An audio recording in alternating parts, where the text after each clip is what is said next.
तो उस चमकीले घर का कोई प्रयोजन नहीं है। लोगों ने घर चमकाए, लोगों ने घर सुंदर सुंदर दीप मालिकाएं जला करके और सुंदर अपने घरों को सजाया, पर बड़भागी है कि हम आप सब लोग अपने अंतस्त को सजा रहे हैं। ये देह भी एक घर ही है। नृदेह माध्यम सुलभम सुदुर्लभम प्लवम सुकल्पम गुरुकर्ण धारम मयानुकूलेन नभस्वतेरितम पुमान भवाब्धिम न तरेत्स आत्मा। भगवान श्रीमद् भागवत में कहते हैं, और जिस प्रसंग में कहते हैं वो प्रसंग अभी हम कह करके ही यहां आए हैं। बद्रीनाथ में कथा थी दीपावली से पहले, तो वहां कृष्ण उद्धव संवाद, भगवान श्री कृष्ण अपने प्रिय सखा उद्धव के साथ जो चर्चा कर रहे हैं, उसी में ठाकुर जी कहते हैं कि मैंने मानव के ऊपर सबसे बड़ी कृपा की कि उसे मैंने देह प्रदान किया। मानव देह, भगवान कहते हैं मेरी सबसे बड़ी कृपा है उद्धव। लोग कहते हैं कि हम पर ठाकुर जी ने क्या कृपा की। आप पर सबसे बड़ी कृपा तो यह कि आप मानव बने बैठे हो। हम किसी अन्य प्रजाति या अन्य किसी योनि में होते तो अपने उद्धार और कथा श्रवण की हमको क्षमता प्राप्त नहीं होती। सीधी बात, जैसे जिनके पास वीजा होता है उनको उस देश में एंट्री करने का अधिकार है, चाहे शिप से जाएं, चाहे फ्लाइट से जाएं, चाहे कैसे भी जाएं, उस देश में प्रवेश का अधिकार उनके पास है। सब लोग बहुत ध्यान से इधर देखो, नेक नेक इधर देखो, कथा सुनो।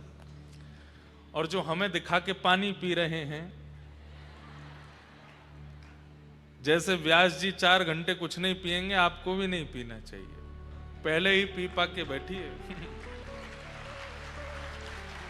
और आज के लिए हम क्षमा प्रार्थी हैं, आप लोग बहुत विलंब से हमारा आना हुआ, पर हमको एक लोभ है कि हम 2-3 महीना में अपने घर जाते हैं। अब हम आज निकले हैं घर से, अब सीधे 25 नवंबर को घर पहुंचेंगे। तो हम प्रयास करते हैं कि जितना समय हो सके थोड़ा माताजी पिताजी का आशीष प्राप्त कर लें। हमारी गाड़ी तैयार कल दोपहर से खड़ी थी, सब सामान लग चुके थे कि अब निकलेंगे अब निकलेंगे, लेकिन कल भाई दूज, सारी बहनें आई, तो बहुत महीनों बाद मिलना होता है, तो कल फिर रुक गए। तो सोचे आज सुबह सुबह निकलेंगे। हम पहुंच तो जाते 2 बजे तक ही, पर बीच में कुछ कार्य चल रहे थे सड़कों पर, जिसके कारण हम थोड़े विलंब हो गए। लेकिन कल से कथा का समय 2:30 बजे से है। आप सब लोग ठीक 2 बजे यहां पर स्थान ग्रहण कर लीजिएगा, 2:30 बजे तक सब आ जाइएगा। हम 3 बजे आएंगे। आप लोगों के लिए 2:30 बजे तक का समय है, हमारे लिए तो 3 बजे से ही है। तो आप सब लोग खूब आनंद से पधारिएगा, खूब भाव रखिएगा। तो हम निवेदन कर रहे थे, वो बात थोड़ी सुन लीजिए।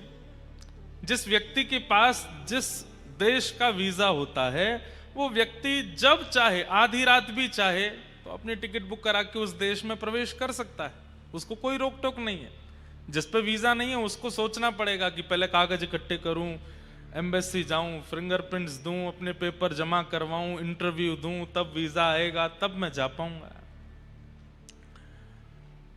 ठीक वैसे ही चाहे वैकुंठ कह लीजिए, चाहे साकेत कह लीजिए, चाहे गोलोक धाम कह लीजिए, स्वर्ग नहीं, वैकुंठ, साकेत या गोलोक, जो श्री वैष्णव परंपरा से दीक्षित हैं या श्री वैष्णव परंपरा का पालन करते हैं, वो वैकुंठगामी होते हैं।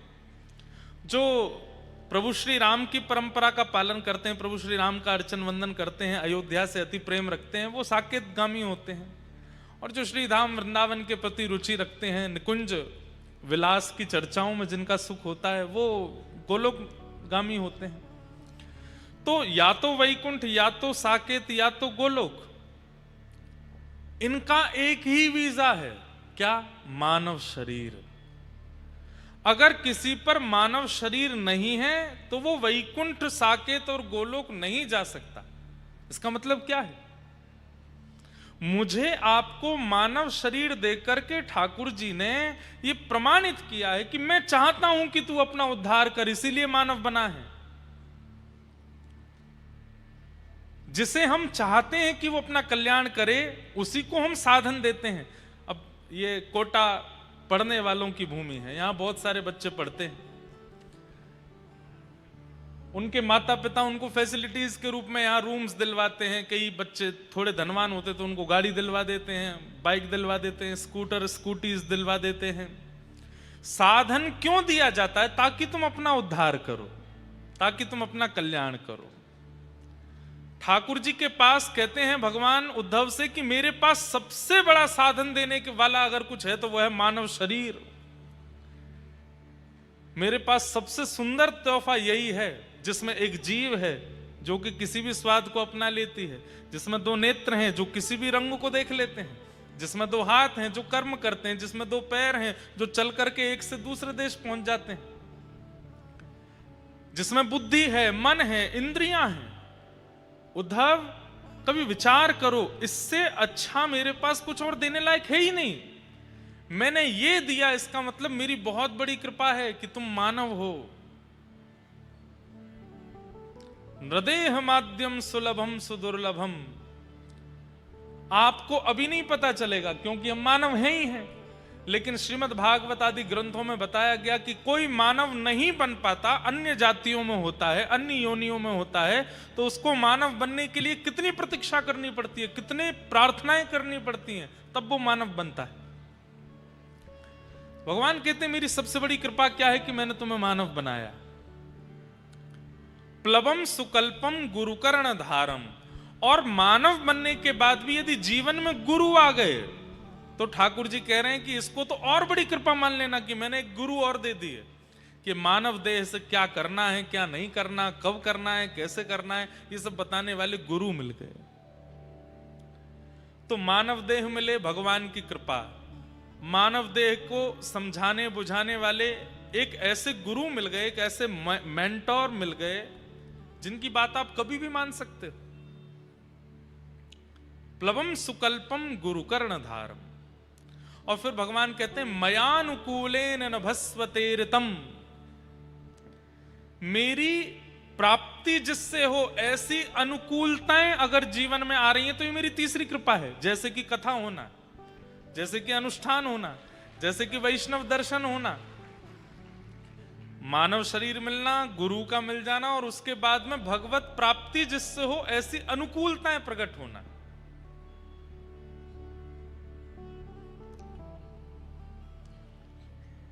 कोटा वालों को ज्यादा प्रतीक्षा करनी नहीं पड़ी कथा के लिए। बहुत सारे बेचारे अब अगर कथा लेने आते हैं तो 2 साल बाद की समय मिलती है, लेकिन हमारी एक बड़ी बहन है, सबसे बड़ी बहन, उनका इस परिवार से संबंध है। उन्होंने मां की तरह हमारा कान पकड़ा कि यहां तो जाना पड़ेगा। तो कथा तो कहीं और थी, आज से कथा कहीं और प्रारंभ होनी थी, और जहां कथा होनी थी वो 2 साल पहले समय दे चुके थे। बड़ी मुश्किल से फिर हाथ पांव जोड़ करके कि भैया संतों की आज्ञा है, माताजी की आज्ञा है, बहन की आज्ञा है, इसलिए हमको जाना पड़ेगा कोटा। तो कोटा तो 6-7 महीना में ही आ गए हम, नहीं तो बाकी सब जगह तो बहुत। इसमें आप हमारी योग्यता मत समझिएगा, इसमें हम आए हैं इस बात की प्रशंसा नहीं है। मयानुकूलेन नभस्वतेरितम। ठाकुर जी जो उद्धव जी से कह रहे हैं कि मानव का मिल जाना, शरीर का मिल जाना, गुरु का मिल जाना, उसके बाद में मेरी प्राप्ति जिससे हो ऐसे उत्सव कथा सत्संगों का प्राप्त हो जाना, ये मेरी बहुत बड़ी कृपा है मानव के ऊपर। तो कथा तो कहीं और होनी थी, पर ठाकुर जी ने उठा करके सब योजना बनाई, नहीं कोटा में होनी चाहिए, कोटा में जाना चाहिए, कोटा में ये उत्सव होना चाहिए। तो ये बहुत बड़ी कृपा है कि हम आप सब लोगों को मानव देह की उपलब्धि क्या है ये जानने के लिए कथा सुनने को मिल रही है, और वो भी दीपावली के अवसर पर मिल रही है। ऐसे परंपरागत परिवार के द्वारा यजमानत्व में मिल रही है, जो कि श्री वैष्णव परंपरा से हमारे श्री डीडवाना वाले पूज्य महाराज श्री, जिनकी कृपा से ये पूरा परिवार आज श्री वैष्णव परंपरा के अनुगत्य में लक्ष्मी वेंकटेश भगवान श्री राघवेंद्र सरकार की परम कृपा का अनुगमन कर रहा है, उस परिवार की यजमानत्व में मिल रही है। एक ये भी होता है कि यजमान अगर शुद्ध नहीं है मन से, विचार से, भोजन से, आचरण से, तो उनके द्वारा कराई गई कथा का भी कभी कभी इम्पैक्ट श्रोताओं पर भी पड़ता है। पर ये परिवार तो परम शुद्ध है, वैष्णव परिवार, उस परिवार के द्वारा ये कथा का क्रम होना और ये सब व्यवस्थाएं बनना, ये सब बहुत बड़े सौभाग्य की बात है। चूकिएगा नहीं, नित्य पधारिएगा, समय से कथा में आ जाया करिएगा, पूरी कथा श्रवण कीजिएगा। छुट्टियां तो रविवार को पूरी हो जाएंगी, पर उसके बाद कथा तो 30 तारीख तक चलने वाली है, तो क्या करोगे? बीमारी की लीव डाल दो अपने ऑफिस में, कॉलेज में, स्कूल में, इंस्टीट्यूट में, काम पर, जहां से भी आप लोग आते हैं, और कोई अगर जॉब करता है, बिजनेस करता है, सब जगह बोल दो, बोलो भैया पटाखे का धुआं चला गया अंदर, डॉक्टर ने मना किया है, अभी 10 दिन का बेड रेस्ट है, हाथ में पटाखा फूट गया है, ऐसा कुछ भी बोल दो। अरे भाई, व्यक्ति अपने घर परिवार के उत्सवों के लिए बहाने बना करके स्कूल से, सब जगह से छुट्टी ले लेता है। हमें तो ऐसा लगता है कि कभी ठाकुर जी के लिए बहाना बना करके छुट्टी लोगे तो ठाकुर जी भी खुश होंगे, वाह हम कुछ हैं, हमारी प्रायोरिटी है, इसीलिए हमारे लिए छुट्टी ली गई है। तो आप सब लोग खूब भाव से पधारिएगा, खूब आनंद के साथ। कोटा, अभी मेरे मन में एक बात आ रही थी कि कोटा को हम लोग मुख्य रूप से अन्य स्थानों पर रहने वाले कोटा को केवल एक ही बात से जानते हैं कि यहाँ पर बच्चे पढ़ने के लिए आते हैं, यहाँ पर बच्चों की पढ़ाई होती है। मेरे मन में एक बात आई कि हमारी सरस्वती जी विचरण उन स्थानों पर ज्यादा करती हैं जिनका प्रारंभ का शब्द से होता है। सरस्वती जी का मुख्य स्थान कश्मीर माना जाता है। कश्मीर में सरस्वती जी का एक समय पर, वहां पर ब्राह्मण ही होते थे और सब विद्वान ही होते थे, सब सरस्वती जी का अनुसरण करने वाले ही होते थे। कश्मीर क से। दूसरा नाम आता है विशेष रूप से काशी, वाराणसी। काशी के विद्वानों की प्रधानता तो पूरे भारत में प्रसिद्ध है कि काशी के विद्वान हैं, काशी के विद्वान हैं। पंडितों की प्रधानता कश्मीर से, कश्मीर के पंडित हैं। पंडित मतलब केवल ब्राह्मणों को पंडित नहीं कहा जाता, विद्वानों को पंडित ही कहा जाता था। संगीत में निष्णात है उसको भी पंडित कहते हैं, कला में निष्णात है उसको भी पंडित कहते हैं, विद्या में निष्णात है उसको भी पंडित कहते हैं। तो कश्मीर सरस्वती की भूमि, काशी सरस्वती की भूमि, और कालांतर में अब कोटा भी सरस्वती जी की भूमि है। कितने सारे बच्चे यहाँ अपनी तैयारियां करते हैं, अपना भविष्य निर्माण करते हैं। माता पिता कितनी उम्मीदों के साथ बच्चों को यहाँ भेजते हैं, पढ़ लिख करके बच्चे आगे बढ़ते हैं, फिर अपना भविष्य बनाते हैं, अपना पूरा जीवन निर्माण करते हैं। ऐसी ये कोटा की भूमि है। तो सरस्वती तो यहाँ विराजमान है, इसीलिए तो बच्चे यहाँ पढ़ पा रहे हैं।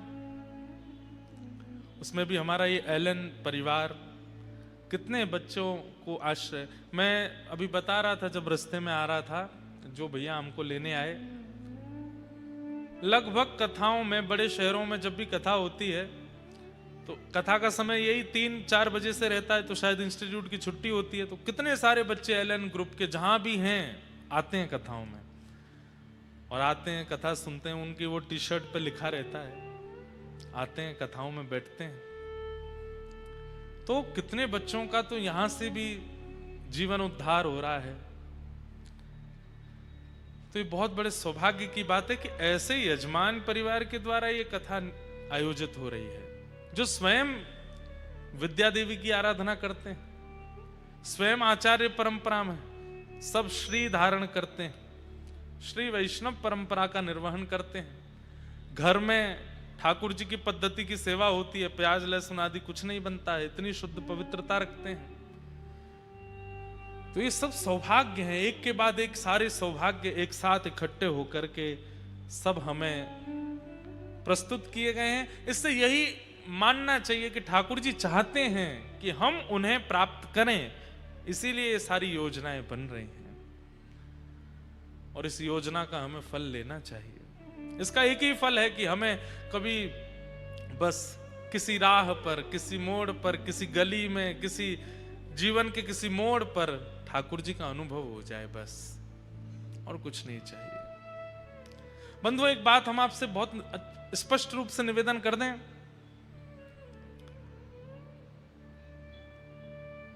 व्यक्ति अपना एक जीवन जीता है ना, तो उसके मन में एक भाव रहता है कि मुझे किसको रिप्रेजेंट करना है।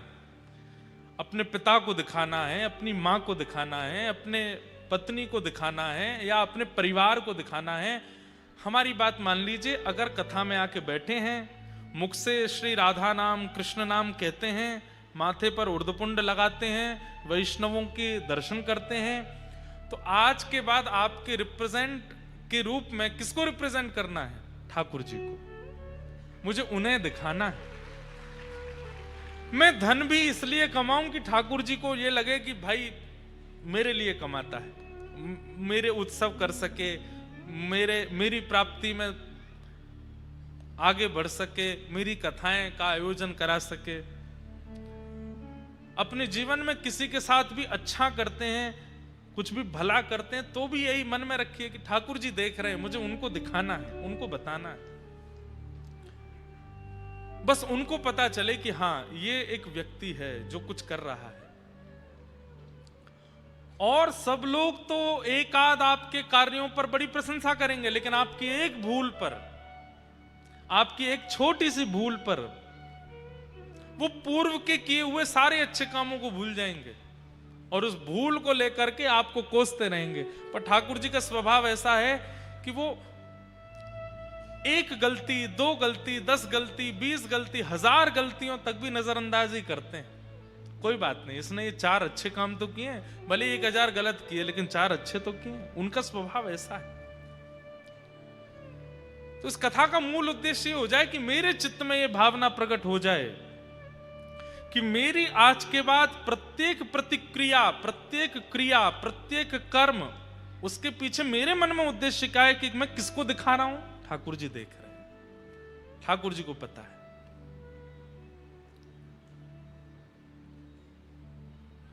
चाहे आप मर्यादावादी हैं, चाहे आप सत्यवादी हैं, चाहे आप भगवतवादी हैं, जो भी हैं, सबके पीछे उद्देश्य रखो कि मेरे ठाकुर जी देख रहे हैं, बस उनको पता होना चाहिए।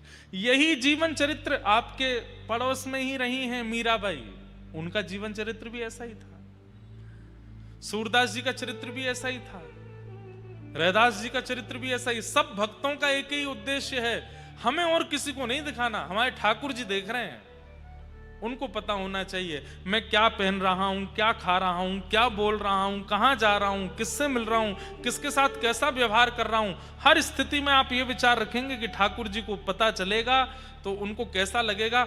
आपसे कभी पाप कर्म बनेगा ही नहीं, दूषित कर्म बनेगा ही नहीं। व्यक्ति पाप कर्म और दूषित कर्म क्यों कर बैठता है? क्योंकि उसके चित्त से यह बात निकल जाती है कि ठाकुर जी देख रहे हैं, ठाकुर जी को पता है। इसलिए अपने मन में विचार केवल ये करें, ठाकुर जी को सब पता है, ठाकुर जी देख रहे हैं, ठाकुर जी पूछेंगे तो मैं क्या उत्तर दूंगा। उस विचार से अपना जीवन जीना प्रारंभ कर दीजिए, हर दिन आपका आनंद में हो जाएगा।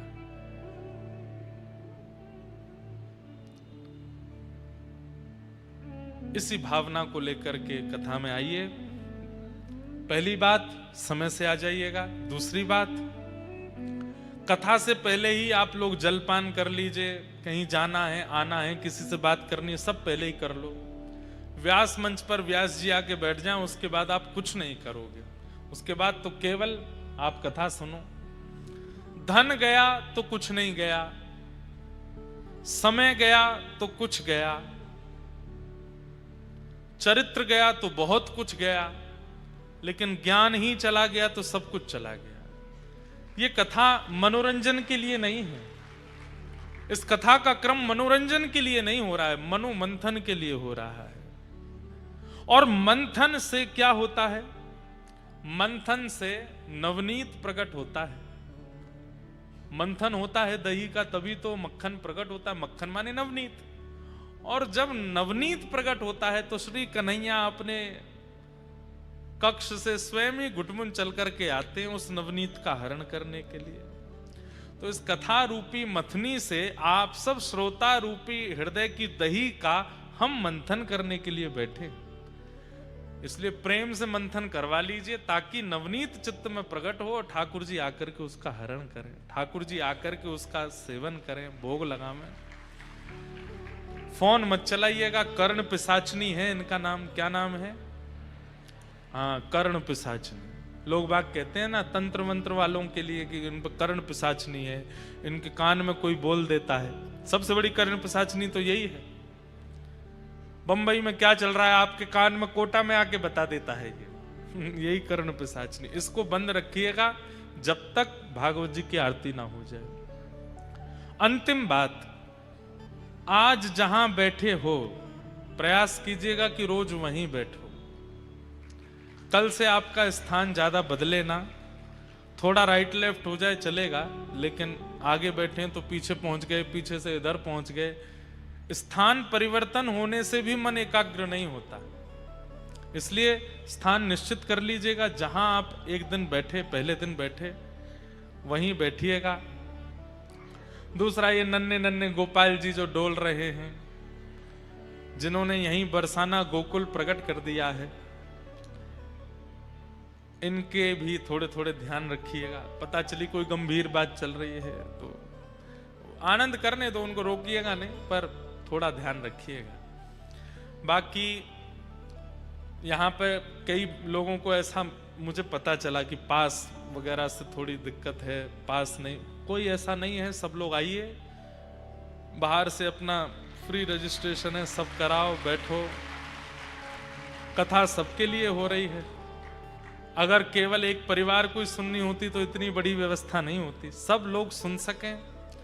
बस एक बात है कि कोई मन चला व्यक्ति ना आवे, या कोई दुर्घटना या कोई किसी प्रकार का अन्य क्रिया ना हो, बस उसके लिए एक प्रक्रिया है। प्रक्रिया करके सब लोग बैठ सकते हैं। कोई अगर कहे हमको इतना पैसा दो हम पास देंगे, उसका तो भीतर कंप्लेन और कर दीजिएगा, बता दीजिएगा फोन नंबर पर कोई किसी ने हमसे पैसे मांगे हैं। तो इस प्रकार का कोई यहाँ पे क्रम नहीं है। लक्ष्मी मैया की खूब कृपा है, हमें आपसे और अधिक की आवश्यकता नहीं है।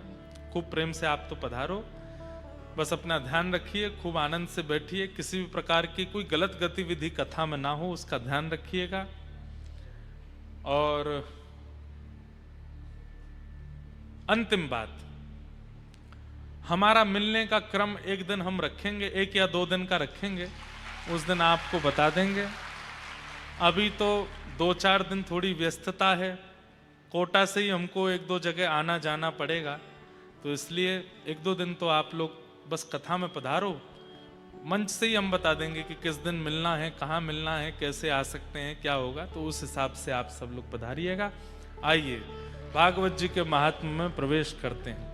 सच्चिदानंद रूपाय विश्वोत्पत्त्यादि हेतवे तापत्रय विनाशाय श्रीकृष्णाय वयं नुमः। यं प्रव्रजन्तमनुपेतमपेतकृत्यं द्वैपायनो विरह कातर्या जुहाव पुत्रेति तन्मयतया